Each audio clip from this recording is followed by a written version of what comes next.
pagi, Bapak, Ibu, Saudara yang terkasih dalam kasih Tuhan. Selamat kita bertemu dalam acara sarapan. Sebelum kita melakukan aktivitas kita, marilah kita terlebih dahulu merenungkan sedikit firman Tuhan. Yang pagi ini saya beri judul kebaikan. Di antara 9 buah roh, ada salah satu buah yang harus kita miliki, yaitu kebaikan. Kebaikan seperti apakah yang seharusnya kita miliki? Pada suatu hari saya menjemput anak saya sekolah. Di tengah jalan, perjalanan pulang, tiba-tiba dia minta berhenti. Tunggu mah, berhenti. Ada apa? Tunggu dulu. Ternyata di depan di mana saya naik sepeda, di situ di pinggir jalan ada seorang bapak-bapak yang sangat tua sekali. Dia berjualan sapu lidi ya. Dia sangat, usianya saya lihat itu sangat rentang sekali. Saya juga kasihan. Nah, lalu anak saya minta uang. Mah, minta uangnya. Nah, dia bilang mau dikasihkan bapak itu. Terus saya bilang, loh, kemarin sudah dikasih mama. Iya kan kemarin, kalau sekarang kan belum. Nah, jadi dia mengingatkan kepada saya untuk selalu ingat akan orang yang membutuhkan pertolongan. Jadi dia ingatkan, saya bilang, sudahlah, itu sudah kemarin, tapi anak saya maksa, ayolah ma, itu kemarin. Akhirnya saya memberikan uang ya. Setelah itu saya teringat firman Tuhan yang katakan di dalam Galatia pasal 6 ayat 9. Di sana dikatakan, janganlah jemu-jemu berbuat baik. Nah, firman itu, Tuhan itulah yang memberikan teguran kepada saya untuk senantiasa setiap apa yang saya lakukan bukan hanya sekedar melakukan, tetapi biarlah dengan kerelaan hati saya boleh melakukannya dan tidak jemu-jemunya untuk melakukan hal-hal yang baik tersebut. Sesampai di rumah, anak saya pun dia langsung mengambil minuman ya, saya karena waktu itu punya minuman botol, dia ambil lalu lari keluar. Kemana Noel? Anak saya namanya Noel. Kemana Noel? Saya mau kasih minum ini pada Mbah. Di lingkungan saya memang ada seorang bapak-bapak, dia tidak mempunyai sanak famili, memang juga jadi perhatian kita juga. Di sana katakan, loh kemarin sudah juga. Sudah lama, itu yang kemarin. Nah, itulah yang dilakukan. Kita juga mau mencontoh anak kecil supaya kita, firman Tuhan yang tadi katakan, tidak jemu-jemu. Terus diingatkan. Karena apa? Karena apa yang kita lakukan suatu kelak kita akan menuainya.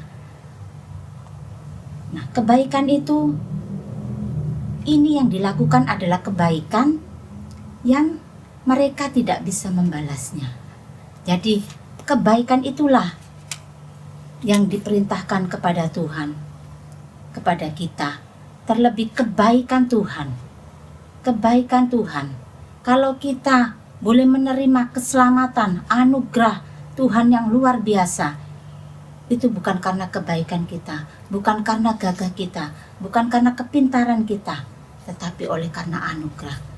Di dalam firman Tuhan di dalam Efesus pasal 2 ayat yang ke-8, di sana dikatakan, oleh kasih karunia kita diselamatkan. Nah, terlebih Tuhan Yesus, kebaikan daripada Tuhan Yesus melebihi segalanya. Apa yang kita lakukan di dalam dunia ini tidak ada artinya. Mungkin kita melakukan apa yang ada pada diri kita hanya sekecil kita lakukan kepada orang-orang di sekitar kita. Tetapi kalau Tuhan Yesus kebaikan Tuhan Yesus itu sungguh luar biasa, atau anugerah Tuhan Yesus itu tidak dapat terkatakan. Nah, Bapak Ibu Saudara yang terkasih dalam Tuhan Yesus Kristus, dalam kehidupan sehari-hari kita pun kita mau menunjukkan buah roh kebaikan itu juga ada dalam kehidupan kita. Bukan karena kita baik kepada orang yang bisa membalas kebaikan kita, tetapi kita mau belajar memberikan kebaikan kepada orang yang tidak bisa membalas kebaikan kita. Karena Tuhan Yesus memberikan teladan kepada kita. Kita tidak bisa membalas dengan apa yang ada dalam hidup kita. Kebaikan Tuhan Yesus, anugerah keselamatan itu tidak bisa kita balas dengan mungkin harta kita, mungkin apa yang kita miliki. Tidak ada artinya. Tetapi satu tantangan bagi kita. Kita mau mengembalikan kebaikan anugerah Tuhan Yesus yang sudah diberikan kepada kita dengan memuliakan nama Tuhan, memuji Tuhan. Dan biarlah kita mau jaga anugerah keselamatan itu. Kita mau pegang itu erat-erat. Jangan sampai anugerah keselamatan yang sudah dianugerahkan kepada kita itu akan lari daripada kita. Karena anugerah keselamatan yang Tuhan berikan itu kekal adanya, baik yang kita masih di dunia maupun kita kelak kalau Tuhan Yesus datang kembali. Bapak Ibu Saudara yang dikasihi Tuhan, apa yang kita lakukan adalah kita melakukan dengan segenap hati kita, karena di saat kita melakukannya, suatu kelak kita akan menuainya. Ada berbagai cara bagaimana Tuhan mengembalikan kebaikan kita terhadap apa yang sudah kita lakukan. Karena di dalam Mazmur Daud pasal 126 ayat yang kelima. Mazmur 126 ayat yang kelima. Orang yang menabur dengan mencucurkan air mata akan menuai dengan sorak-sorai. Nah, Bapak Ibu Saudara yang terkasih dalam Kristus, baiklah kita melakukan segala apa yang bisa kita lakukan. Mungkin itu terasa berat, mungkin itu terasa kalau seumpama saya memberi ini, lalu apa yang di belakangnya? Terlebih untuk pekerjaan Tuhan, kita mau memberikan yang terbaik, meskipun itu berat. Seperti firman Tuhan tadi katakan, kita menabur dengan mencucurkan air mata, tetapi suatu kelak kita akan menuai dengan sorak-sorai. Tuhan Yesus tidak akan meninggalkan kita di saat zaman yang sulit seperti ini. Tetapi firman Tuhan menjanjikan kepada kita, berbahagialah orang-orang yang menaruh harapannya kepada Tuhan. Berbahagialah orang yang menabur dengan mencucurkan air mata, maka dia akan menuai dengan sorak-sorai. Percayalah, apa yang kita lakukan tidak sia-sia. Tuhan Yesus memperhitungkan setiap apa yang kita kerjakan.